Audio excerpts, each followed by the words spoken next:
Hello student, welcome back to my channel Samrat academy. Student, कल आप लोगों का हिंदी का परीक्षा है और कल हिंदी का पेपर है मेरे प्यारों चो। और हिंदी की तैयारी बिल्कुल नहीं हो पाई है मेरे प्यारों चो किसी कारणवश। और हिंदी में आप लोगों को 0% की तैयारी है और हिंदी में आप पास होना चाहते हैं मेरे प्यारों चो, तो बिल्कुल सही वीडियो पे आए हो। आज मैं आप लोगों को बताने वाला हूं कि हिंदी का एक पेपर मेरे पास है यहाँ पे 801 बीसी कोड है मेरे पास जो 2026 बोर्ड का। और इस पेपर को मेरे प्यारों चो मैं खुद सॉल्व करके दिखाने वाला हूं, बिना कुछ पढ़े बिना कुछ याद किए। ट्रिक की मदद से मेरे प्यारों बच्चों में सॉल्व करके दिखाने वाला हूं। पूरा का पूरा प्रश्न सॉल्व करके दिखा दूंगा, चाहे आपको याद हो चाहे नहीं याद हो, कोई भी प्रश्न कुछ भी फर्क नहीं पड़ता है मेरे प्यारों बच्चों। मैं मान के चलता हूं कि आपकी तैयारी 0% है और पूरा का पूरा पेपर सॉल्व करके दिखा दूंगा। बोर्ड एग्जाम की कॉपी भी मेरे पास है मेरे प्यारों बच्चों। और इस वीडियो को उनके पास जरूर से जरूर शेयर कर देना जो कल हिंदी का पेपर देने वाले हैं मेरे प्यारों बच्चों, चाहे वो क्लास 10th में पढ़ते हो चाहे वो क्लास 12th में पढ़ते हो। दोनों का पेपर कल है मेरे प्यारों बच्चों हिंदी का। और मेरे प्यारों बच्चों यकीन कीजिए कि आपका अगर यह 70 नंबर का पेपर है मेरे प्यारों बच्चों, यह हाई स्कूल का पेपर है, तो आप कम से कम 50 या 55 नंबर आसानी से ला पाओगे। और क्लास 12th वाले बच्चे, आपका पेपर 100 नंबर का होता है, तो ट्रिक सेम रहेगी। 100 में आप मेरे प्यारों बच्चों कम से कम 70 या 75 नंबर आप आसानी से ला पाओगे। तो चलिए इसको हम सॉल्व करके दिखाते हैं। और सबसे पहले अगर हम बात करें, दो कैटेगरी के प्रश्न बनते हैं। दो कैटेगरी प्रश्न हिंदी में बनते हैं, एक आता है ऑब्जेक्टिव प्रश्न, एक आता है सब्जेक्टिव प्रश्न। देखिए दोनों का ट्रिक बताऊंगा मैं आप लोगों को। एक आता है आपका ऑब्जेक्टिव प्रश्न और एक आता है आपका सब्जेक्टिव प्रश्न। तब पहले ऑब्जेक्टिव प्रश्न का ट्रिक देख लीजिए मेरे प्यारों चो। ऑब्जेक्टिव का प्रश्न का ट्रिक मेरे प्यारों चो, कोई आपको मैं बता दूं, कोई ऐसा टीचर नहीं होगा जो आपको यह बता दे कि हाँ ऑब्जेक्टिव प्रश्न का ट्रिक यह है, इससे आप 95% स्कोर सकते हो ऑब्जेक्टिव प्रश्न में। ऐसा कुछ भी नहीं होता मेरे प्यार से। ऑब्जेक्टिव प्रश्न में कोई ट्रिक नहीं मायने रखता उसमें। हाँ कुछ बेसिक रूल होता है जो कि उसमें अगर रहेगा तो वो बिल्कुल करेक्ट आंसर हो सकता है। जैसे देखिए रूल नंबर पहला, अगर कल आप पेपर देने गए हो, अगर ऑब्जेक्टिव प्रश्न में कोई 4 ऑप्शन में से इनमें से सभी ऑप्शन दिख जाए, देखिए इनमें से सभी 4 ऑप्शन दिया रहेगा, अगर चारों ऑप्शनों में से कोई एक ऑप्शन अगर इनमें से सभी दिख गया तो आप इस पे क्लिक कर दीजिएगा। मैं गारंटी लेता हूं 99% मेरे प्यारों चो ये ऑप्शन सही होता है। ठीक है। अगर रूल नंबर दूसरा कहता है कि अगर 4 ऑप्शन है, अगर उन चारों ऑप्शनों में से कोई एक ऑप्शन आ जाए कि इनमें से कोई नहीं, अगर चारों ऑप्शनों में से कोई भी एक ऑप्शन आप लोगों को दिखे कि इनमें से कोई नहीं, तो आपको यकीन मानिए कि उस वाले ऑप्शन पे आप लोगों को क्लिक करके चले आना है। 95% स्कोर रहेगा कि वाला ऑप्शन आपका सही होगा। इसके बाद मेरे प्यारे बच्चों तीसरा रूल ये कहता है कि अगर ए व बी दोनों ऑप्शन दे, ए और बी दोनों सही हैं, चाहे ऑप्शन ए और ऑप्शन 2 दोनों सही हैं, इस तरह का ऑप्शन आता है। अगर यह वाला ऑप्शन आ गया तो मेरे प्यारे बच्चों इस पे आप लोगों को क्लिक करके चले आना है, यही वाला ऑप्शन सही होगा। अब मेरे प्यारे बच्चों रूल नंबर 4 कहता है, रूल नंबर 4 यह कहता है मेरे प्यारे बच्चों कि अगर चारों ऑप्शन अलग आ जाए, ऑप्शन ए अलग है, ऑप्शन बी अलग है, ऑप्शन सी अलग है और ऑप्शन डी, और ये जो मैं 3 रूल बताया हूं ऊपर, इसमें से कोई भी ऑप्शन मैच ना करे, ठीक है, तब कौन सा नियम आप लगाओगे। तो मेरे प्यारों बच्चों यही ट्रिक होता है, मैं आपको समझा देता हूं। ट्रिक यही कहता है मेरे प्यारों बच्चों कि आप ऑप्शन ए और ऑप्शन सी पे क्लिक करके आए। ऑप्शन ए और ऑप्शन सी मेरे प्यारों बच्चों ज्यादातर ऑप्शन सही होता है। ये मैं नहीं कह रहा हूं कि 100% सही हो जाएगा, लेकिन ज्यादातर मेरे प्यारों बच्चों अभी तक 4-5 साल से मैं पढ़ा रहा हूं, 5 वर्ष हो गया मुझे यूट्यूब पे पढ़ाते हुए, और मेरे पूरा पेपर का एनालिसिस किया है। ज्यादातर ऑप्शन ए और ऑप्शन सी सही होता है। अगर 20 बहुविकल्पीय प्रश्न है, यकीन मान के चलिए कि 12 से लेकर 13 प्रश्न मेरे प्यारों बच्चों ऑप्शन ए और ऑप्शन सी सही होगा। तो मेरे प्यारों बच्चों जब आपको कुछ भी नहीं समझ में आए तो ऑप्शन ए और ऑप्शन सी पे क्लिक करके कल चले आइएगा, कोई दिक्कत नहीं, आप ऑब्जेक्टिव क्वेश्चन में पास हो जाओगे। मेन है आप लोगों का सब्जेक्टिव प्रश्न, जिसे आप लोगों को लिखना है। ये तो तुक्का भी लगा दोगे तो बाई चांस अगर सही हो गया तो बहुत अच्छी बात है, लेकिन मेन चीज होता है आप लोगों का वर्णात्मक प्रश्न सॉल्व करना मेरे प्यारों बच्चों। खंड ब वाला प्रश्न सॉल्व करना मेन होता है। इसको कैसे सॉल्व करोगे, इसमें तो तुक्का काम नहीं करेगा, इसमें तो आपको लिख के कुछ ना कुछ दिखाना पड़ेगा। कैसे लिखना है मैं आप बताता हूं आप लोगों को। देखिए मेरे प्यारे बच्चों, जैसे खंड ब है, वर्णनात्मक प्रश्न दिया ना, सबसे पहला काम करना है कि आपको हेडिंग डालते चलना है। जैसे खंड ब है तो आप यहां डालेंगे खंड व, हेडिंग आपको छोड़ना नहीं है मेरे प्यारों बच्चों। खंड व स्केल की सहायता से इसके नीचे आप कर दीजिएगा अंडरलाइनिंग। खंड व आपने डाल दिया, एक लाइन का गैप आप छोड़ दीजिएगा और नीचे डाल दीजिएगा वर्णनात्मक प्रश्न। जो ट्रिक बता रहा हूं आप यकीन मानिए अगर इसको अपना लिया आपने तो मेरे प्यारों बच्चों फेल तो नहीं होगी, इस बात की गारंटी लेता हूं। वर्णनात्मक प्रश्न मेरे प्यारों बच्चों यहाँ पे आप हेडिंग बना लोगे, जो दिया है वही हमने यहाँ पे उतारा है। फिर मैंने स्केल की सहायता से इसे मैं अंडरलाइनिंग कर देता हूं, आप भी कर लीजिएगा ताकि दिखने में खूबसूरत लगे। अब मेरे प्यारों बच्चों अब प्रश्न संख्या 21 है। 21 बोला है कि निम्नलिखित गद्यांश पर आधारित दिए गए प्रश्न के उत्तर दीजिए, चाहे आप क्लास 10th में हो चाहे 12th में हो। गद्यांश तो भाई दोनों में देगा, ठीक है। तो गद्यांश इसमें बोला है 6 नंबर के लिए गद्यांश है। बोला है कि क वाला कीजिए या क वाला नहीं आ रहा तो अथवा करके ख वाला कीजिए। हमें कुछ नहीं आ रहा है, हम मान के चलते हैं कि हमारी तैयारी 0% है, फिर भी मैं इसे सॉल्व करके दिखा दूंगा आप लोगों के सामने। कैसे देखिए, अगर मान लीजिए क वाला करना चाहते हो तो आप यहां पे लिखोगे प्रश्न उत्तर संख्या, यहां लिखोगे प्रश्न उत्तर संख्या 21 है तो आप लिखोगे प्रश्न उत्तर संख्या 21। 21 का क कर रहे हो तो 21 का क ऐसे लिखोगे। फिर स्केल की सहायता से इसके नीचे कर दोगे आप अंडरलाइनिंग मेरे प्यारे बच्चों। इसके नीचे आपने अंडरलाइनिंग कर दिया। इसके बाद मेरे प्यारे बच्चों क वाला कर रहे थे ना तो आप यहां पे लिखोगे क और यहां पे लिखोगे संकेत। इस बात को नोट कर लो, संकेत मेरे प्यारे बच्चों लिखना बहुत कंपलसरी है। संकेत क्या होता है, कैसे संकेत लिखा जाता है, बिल्कुल आसान होता है। संकेत कैसे लिखा जाता है मेरे प्यारे बच्चों देख लो। संकेत का मतलब ये होता है कि अगर ये वाला गद्यांश कर रहे हो तो शुरू की कुछ लाइन लिख लो, जैसे सांस्कृतिक अथवा सामूहिक, इतना लिख लो। फिर डॉट डॉट करते जाओ, लास्ट की लाइन क्या है, एकता है, बस लिख दो। जैसे देखो यहां पे लिखोगे कि संस्कृति, यही था ना, संस्कृति अथवा सामूहिक, सामूहिक, संस्कृति अथवा सामूहिक, डॉट डॉट करते जाओ मेरे प्यारे बच्चों। और डॉट डॉट करते करते लास्ट की लाइन क्या था मेरे प्यारे बच्चों, मैं दिखा देता हूं। लास्ट की लाइन था एकता है, लास्ट की लाइन है एकता है, यहां पे एकता है लिख दो, बात खत्म। क्लियर है, ये काम करेगा संकेत का मेरे प्यारे बच्चों। किसका काम किया, संकेत का काम किया। संकेत जरूर से जरूर आप लोग लिखिएगा, संकेत लिखना मैंने आप लोगों को बता दिया। संकेत लिखना के बाद मेरे प्यारे बच्चों 3 प्रश्न दिए गए हैं, पहला दूसरा तीसरा। पहला है कि उपयुक्त गद्यांश का संदर्भ लिखिए। मेन चीज होता है संदर्भ, 2 नंबर इस पे भी मिलेगा, 2 नंबर इस पे भी, 2 नंबर इस पे। संदर्भ में क्या होता है कि पाठ का नाम और लेखक का नाम लिखा जाता है। तो संदर्भ अगर लिखना है, पहला वाला प्रश्न तो यहां लिखोगे आपका पहला प्रश्न। संदर्भ है तो यहां पे हेडिंग डालोगे संदर्भ, संदर्भ हेडिंग डाल दिया। अब आपको संदर्भ लिखना नहीं आता है, ना तो चैप्टर का नाम मालूम है ना तो लेखक का नाम मालूम है, लेकिन आपको लिखना है। कैसे लिखोगे देखो, तो मेरे प्यार पे लिखोगे यहां पे कि प्रस्तुत गद्यांश, क्योंकि यह गद्यांश सॉल्व कर रहे हो तो लिखोगे कि प्रस्तुत गद्यांश हमारी पाठ्य पुस्तक, प्रस्तुत गद्यांश हमारी पाठ्य पुस्तक। देखिए मैं कुछ भी याद नहीं किया हूं, अपने मन से लिख रहा हूं, आप भी उसी तरह लिख के आइएगा।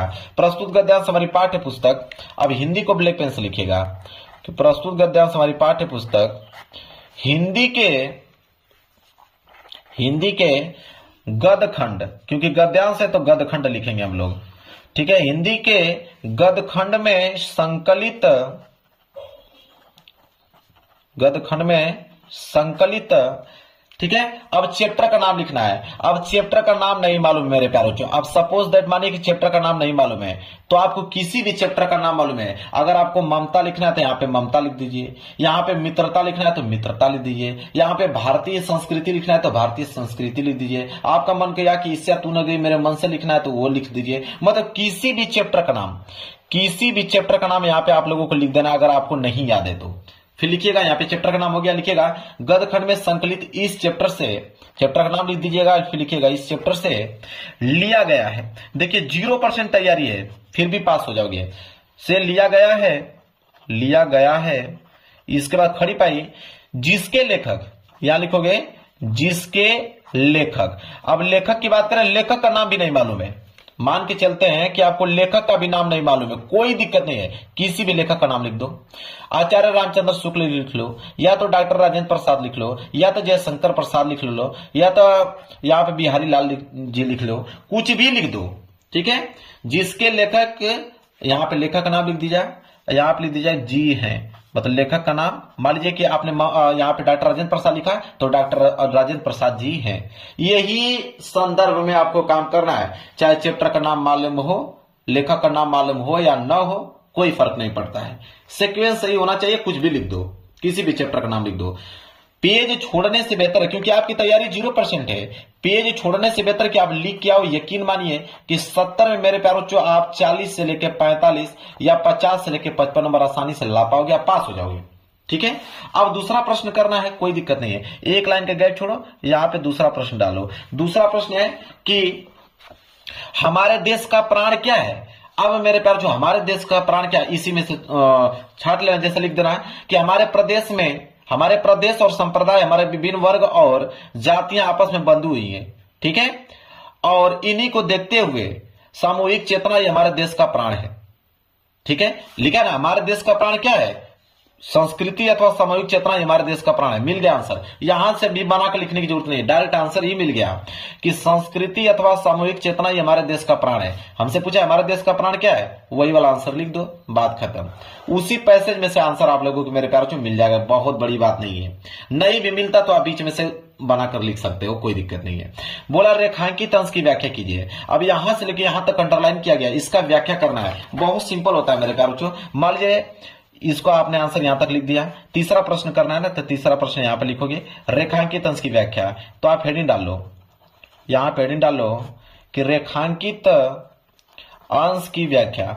अब बहुत बड़ी बात नहीं है, रेखांकित अंश की व्याख्या का मतलब ये होता है कि अपनी भाषा में उसको आप व्यक्त कीजिए, अपनी भाषा में उसको आपको व्यक्त करना है। तो एक बार अच्छे से पढ़ लीजिएगा कि संस्कृति अथवा सामूहिक चेतना हमारे देश का प्राण है। इसी नैतिक चेतना के सूत्र हमारे नगर और ग्राम, हमारे प्रदेश और संप्रदाय, हमारे विभिन्न वर्ग और जातियां आपस में बंधी हुई है, जहां उनमें और सब तरह की विभिन्नताएं और वहां उन सब में यह एकता है। अब इसी को अपनी भाषा में, आम भाषा में, सरल भाषा में कुछ न कुछ बनाकर एक्सप्लेन कर मेरे प्यारों को यहाँ पे रेखांकित अंश की व्याख्या में 4 से लेकर 5 लाइन या 6 लाइन आप लोगों को लिख देना है, बस खत्म। यही है मेरे प्यारों को संदर्भ, मेरे प्यार बच्चों, और रेखांकित अंश की व्याख्या, और एक प्रश्न और दिया उसको सॉल्व करने का ट्रिक। तो गद्यांश आपको समझ में आ गया ना, गद्यांश इसी तरह सॉल्व किया जाता है। चलिए आगे बढ़ते हैं प्रश्न 22 की तरफ। देखिए प्रश्न 22 है कि निम्नलिखित पद्यांश पर आधारित दिए गए प्रश्न को उत्तर दीजिए। पद्यांश में भी सेम ट्रिक लगेगा, सेम ट्रिक मेरे प्यार बच्चों लगेगा, लेकिन उसका गद्यांश लिखने का थोड़ा सा तरीका हल्का सा चेंज रहेगा, मैं बता देता हूं अभी आप लोगों को। देखिए प्रश्न 22 करना है, तो प्रश्न 22 करना है मेरे प्यार बच्चों ना, तो आप यहां पे लिख दीजिएगा, हेडिंग डालते चलिएगा, हेडिंग आपको छोड़ना नहीं है, मेन हेडिंग है मेरे प्यार बच्चों। तो लिखोगे प्रश्न उत्तर संख्या 22, प्रश्न उत्तर संख्या 22 आपने लिखा, स्केल की सहायता से इसके नीचे अंडरलाइनिंग कर दीजिएगा। अब इसमें भी क और ख दिया है, तो अगर आप क करने वाले हो तो यहाँ पे लिखिए क लिखने के बाद मेरे प्यार जो संकेत लिख देंगे तो एग्जामिनर को खूब स्पष्ट मालूम चल जाएगा कि आपने कौन सा पद्यांश किया हुआ है। संकेत लिखने का तो तरीका मैंने बताया कि जैसे उद्धव मोही शुरू की कुछ लाइन लिख दो, तो यहां पे लिख दोगे कि उद्धव मोही, फिर डॉट डॉट डॉट डॉट करते जाओगे। लास्ट की लाइन क्या है देख लो, लास्ट की लाइन मेरे प्यार बच्चों जदुनाथ, ठीक है, तो यहां लिख दोगे जदुनाथ, ठीक है, हो गया, ये संकेत का काम किया। इसके नीचे 3 प्रश्न है। पहला है कि पद्यांश का संदर्भ लिखिए, पहला प्रश्न कर रहे हो ना, तो यहां पर लिखोगे, यहां संदर्भ हेडिंग डालोगे, ठीक है, संदर्भ। अब इसमें कैसे लिखा संदर्भ जाता है, सेम वही प्रोसेस रहेगा। उसमें आपने लिखा प्रस्तुत गद्यांश, इसमें आप लिखेंगे प्रस्तुत पद्यांश, लिखेंगे सेम ट्रिक वही रहेगी कि प्रस्तुत पद्यांश हमारी पाठ्य पुस्तक, प्रस्तुत पद्यांश हमारी पाठ्य पुस्तक, प्रस्तुत पद्यांश हमारी पाठ्य पुस्तक। अब हिंदी लिखना है तो हिंदी को आप ब्लैक पेन से लिखोगे, ब्लैक पेन से। तो प्रस्तुत पद्यांश हमारी पाठ्य पुस्तक हिंदी के, वहां गदखंड लिख रहे थे, यहां पे पदखंड लिखोगे, हिंदी के पदखंड में संकलित, पदखंड में संकलित। अब चैप्टर का नाम लिखना है मेरे प्यार बच्चों। अब चैप्टर का नाम नहीं मालूम है ना, ट्रिक वही लगाओगे, किसी भी चैप्टर का नाम आप लिख दो, पद्यांश का किसी भी चैप्टर का नाम यहाँ पे लिख दो, कोई दिक्कत नहीं है। से लिया गया है, चैप्टर का नाम लिख दीजिएगा, फिर लिखिएगा से लिया गया है, से लिया गया है, जिसके रचयिता, देखिए उसके लेखक होते हैं, गद्यांश के लेखक होते हैं लेकिन पद्यांश के रचयिता होते हैं। जिसके रचयिता, रचयिता का नाम नहीं मालूम है, कुछ भी लिख दो, सूरदास लिख दो, तुलसीदास लिख दो, कुछ भी लिख दो, ठीक है, महादेवी वर्मा लिख दो। जिसके रचयिता, यहां पे किसी का नाम लिखकर जी है, लो संदर्भ का काम हो गया। अब रेखांकित अंश की व्याख्या बोला है, ठीक है, तो रेखांकित अंश की व्याख्या से उसी तरह प्रोसेस लगाओगे। एक प्रश्न और दिया है, उसका भी आंसर इसी में से मिल जाएगा मेरे प्यारे बच्चों। तो गद्यांश और पद्यांश आप लोगों को समझ में आ गया ना, कोई दिक्कत नहीं होना चाहिए। अब आगे बढ़ते हैं प्रश्न 23। प्रश्न 23 है कि संस्कृत का गद्यांश आ गया। अब संस्कृत के गद्यांश को कैसे सॉल्व करोगे, 5 नंबर के लिए पूछता है। और संस्कृत के गद्यांश में दो ही चीज लिखना होता है, एक आपका संदर्भ 2 नंबर के लिए और एक हिंदी में अनुवाद 3 नंबर के लिए। तो चलिए जानते हैं कि संस्कृत के गद्यांश का हम संदर्भ कैसे लिखते हैं और उसका हिंदी अनुवाद हम कैसे करेंगे, उसका ट्रिक समझते हैं। सेम ट्रिक यही लगाना है, लिखने का तरीका यही है कि सबसे पहले प्रश्न उत्तर डाल लो आप। प्रश्न उत्तर 23 है तो आप लिखोगे प्रश्न उत्तर संख्या 23। आपको हेडिंग बिल्कुल सही डालना है। प्रश्न उत्तर संख्या 23 आपने ले लिया। और 23 में भी 2 दिया है, क कर रहे हो कि ख। अगर मान लीजिए आप क करना चाहते हो तो आप लिखोगे क के बाद लिखोगे संकेत, और ख करना चाहते हो तो लिखोगे ख के बाद लिखोगे संकेत। तो हम क कर रहे हैं तो क में हम संकेत लिखेंगे। संकेत में वही चीज, शुरू के कुछ लाइन, ठीक है, तो शुरू के कुछ लाइन क्या है, ऐसा, तो हम लिखेंगे ऐसा कर्म विरणाम, तो ऐसा कर्म विरणायम, ठीक है। इसके बाद डॉट डॉट डॉट करते जाएंगे, लास्ट की लाइन कर्तव्यम, तो लास्ट की लाइन यहां पे लिख देंगे कर्तव्यम, ठीक है। लो संकेत का काम हो गया। 2 चीज लिखना होता है इसमें, एक संदर्भ एक हिंदी का अनुवाद। तो आप यहां हेडिंग डालोगे संदर्भ। इसका संदर्भ कैसे लिखा जाता है, देखिए बहुत सिंपल इसका संदर्भ मेरे प्यारे बच्चों। इसका संदर्भ कैसे लिखोगे कि प्रस्तुत गद्यांश, क्योंकि ये संस्कृत का गद्यांश है ना, तो लिखोगे प्रस्तुत गद्यांश हमारी पाठ्य पुस्तक, प्रस्तुत गद्यांश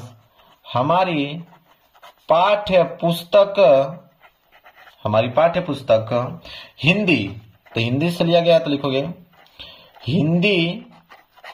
हिंदी के संस्कृत खंड, हिंदी का देखिए संस्कृत खंड से लिया गया था, हिंदी के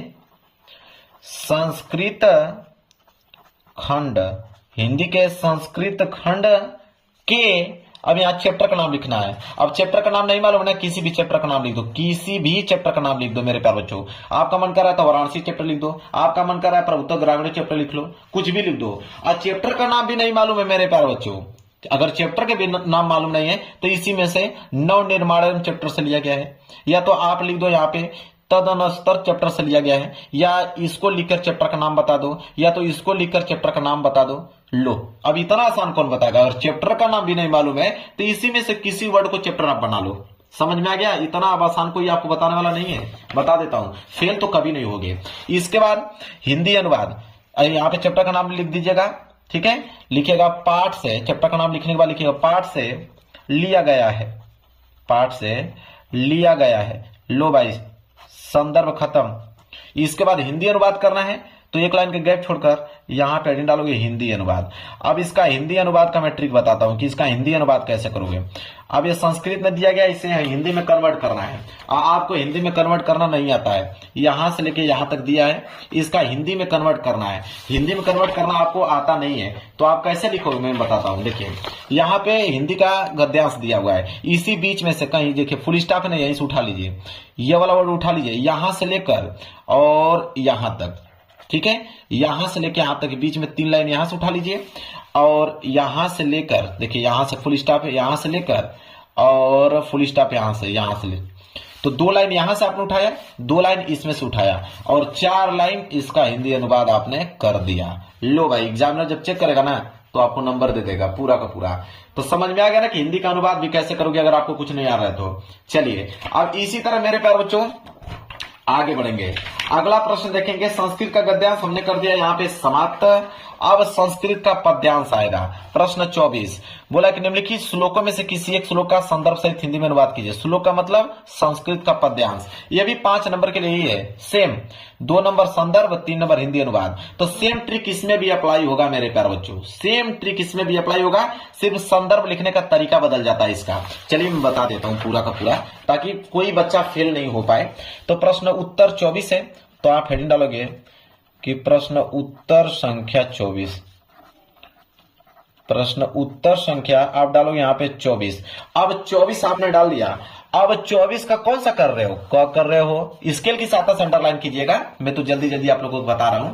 क कर रहे हो कि ख? क कर रहे हो तो आप डालोगे क की बात क्या डालोगे? संकेत। अब बार बार संकेत नहीं लिखूंगा, आप समझ गए होंगे संकेत कैसे लिखा जाता है मेरे प्यारे बच्चों। संकेत लिखने का तरीका वही है, शुरू के डॉट डॉट लास्ट के लाइन, ठीक है। इसमें भी आपको संदर्भ और हिंदी में अनुवाद लिखना होता है, तो यहाँ पे संकेत लिख दीजिएगा, यहाँ पे डालेंगे आप संदर्भ, ठीक है। इसका संदर्भ लिखने का तरीका क्या होता है देखिए, इसमें हम लोग लिखते हैं कि प्रस्तुत श्लोक, लिखते हैं इसमें हम लोग कि प्रस्तुत श्लोक हमारी पाठ्य पुस्तक, प्रस्तुत श्लोक हमारी पाठ्य पुस्तक, प्रस्तुत श्लोक हमारी पाठ्य पुस्तक। अब हिंदी, तो हिंदी को आपको ब्लैक पेन से लिखना है। हिंदी के, अब संस्कृत खंड है तो लिखोगे हिंदी के संस्कृत खंड, अब यहां पे ब्लैक पेन से लिखोगे संस्कृत खंड। मेन वही है चीज जो हमने उसमें बताया, सेम इसमें भी यही है, संस्कृत खंड के। अब चैप्टर का नाम है तो चैप्टर का नाम किसी भी लिख दीजिए, वाराणसी चैप्टर का नाम लिख दीजिए, या किसी भी चैप्टर का नाम भी नहीं मालूम है मेरे प्यारे बच्चों, तो इस वर्ड को लिख के चैप्टर का नाम बना लीजिए, या इस वर्ड को लिखकर चैप्टर का नाम बना लीजिए, या तो इस वर्ड को लिखकर चैप्टर का नाम बना लीजिए, या तो इस वर्ड को लिखकर चैप्टर का नाम बना लीजिए। वही चीज लिख लीजिएगा। लिखने के बाद लिखिएगा कि पाठ से लिया गया है, लिखेंगे फिर कि पाठ से लिया गया है, लिया गया है, लिया गया है।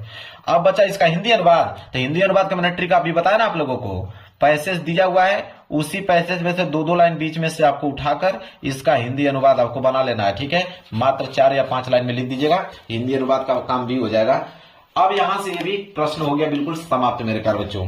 अब आता है प्रश्न 25। तो प्रश्न 25 तो कह रहा है कि अपने पठित खंडकाव्य के आधार पर दिए गए प्रश्नों में से किसी एक प्रश्न का उत्तर दीजिए। देखिए खंडकाव्य इंटर में भी आता है और हाई स्कूल में भी दिया है।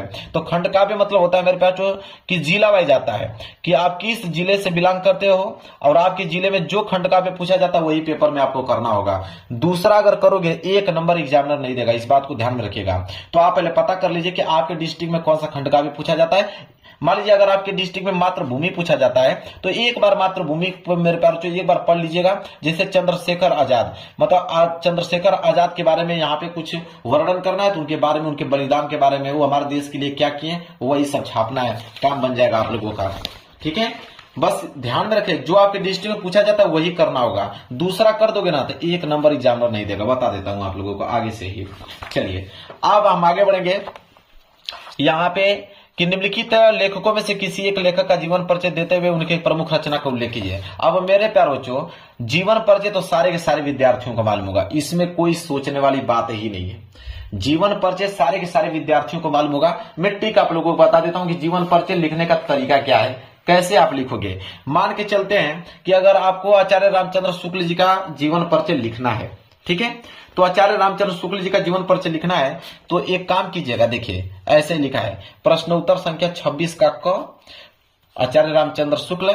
आप कोष्टक में बनाकर संक्षिप्त परिचय लिख दीजिएगा। जैसे उसमें नाम होना चाहिए, जन्म होना चाहिए, पिता का नाम, मृत्यु, रचनाएं। इतना पॉइंट लिखने के बाद यहाँ पे नीचे डालिएगा जीवन परिचय। अब मैं बताता हूं फिर कैसे कहानी बनाइएगा कि आचार्य रामचंद्र शुक्ल का जन्म सन 1884 ईस्वी में बस्ती जिले के अगोना नामक ग्राम में हुआ था। इनके पिता का नाम चंद्रबली शुक्ल था और उन्होंने हाई स्कूल की परीक्षा जो है वो मिशन स्कूल से उत्तीर्ण की।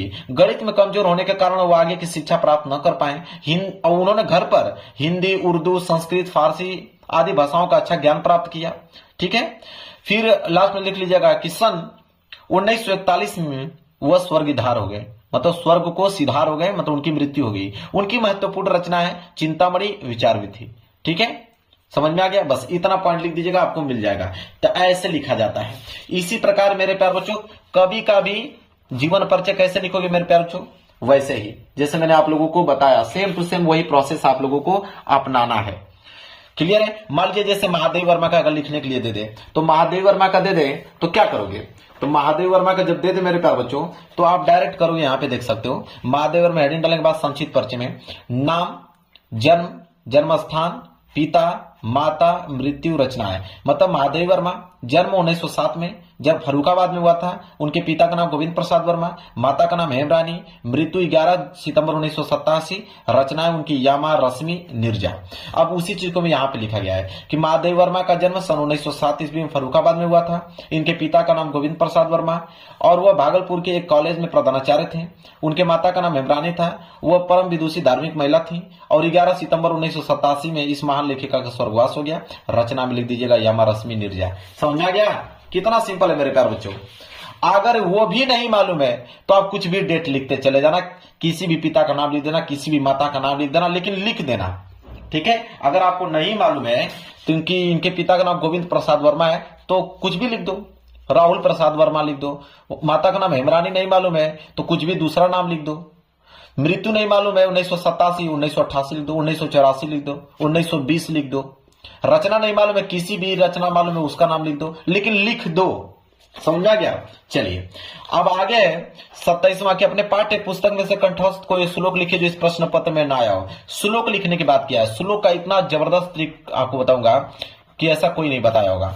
श्लोक 2 लाइन का लिखना है संस्कृत में और श्लोक आपको याद नहीं है तो आप करोगे, मेरे पैरों में दिखाता हूं, आप पहुंचोगे संस्कृत, ठीक है। कहां पहुंचोगे? संस्कृत को ढूंढोगे, मतलब संस्कृत के गद्यांश को ढूंढोगे, ठीक है। तो संस्कृत का गद्यांश देखिए यहां दिया हुआ है। 2 लाइन का श्लोक लिखना है ना, तो देखिए यहां से लेकर और यहां तक 1 लाइन का काम हो जाएगा। उसी को पूरा लाइन में यहां पे लिख दीजिएगा, यहां से लेकर यहां तक 1 लाइन हो गया। इसके नीचे 1 लाइन और लिखना है तो आप मेरे प्यारों को यहां से लेकर यहां तक लिख दीजिएगा। ये पूरा का पूरा उठाकर इसके नीचे लिख दीजिएगा। लो भाई 2 लाइन का पोएम हो गया बिल्कुल तैयार। कोई रुका? कोई रुक भी नहीं सकता है, ठीक है। श्लोक आपका हो गया, कोई दिक्कत नहीं होना चाहिए। चलिए आगे बढ़ते हैं। देख लिए अब है प्रश्न 28। कह रहा है कि अपनी गली मोहल्लों की नलियों की समुचित सफाई के लिए नगर निगम स्वास्थ्य अधिकारी को एक पत्र लिखे। तो स्वास्थ्य अधिकारी को पत्र लिखना है तो देखिए पत्र लिखन बिल्कुल आसान होता है मेरे प्यारों। जो कैसे लिखोगे मैं बताता हूं आप लोगों को। देखिए प्रश्न उत्तर संख्या 30 डालोगे।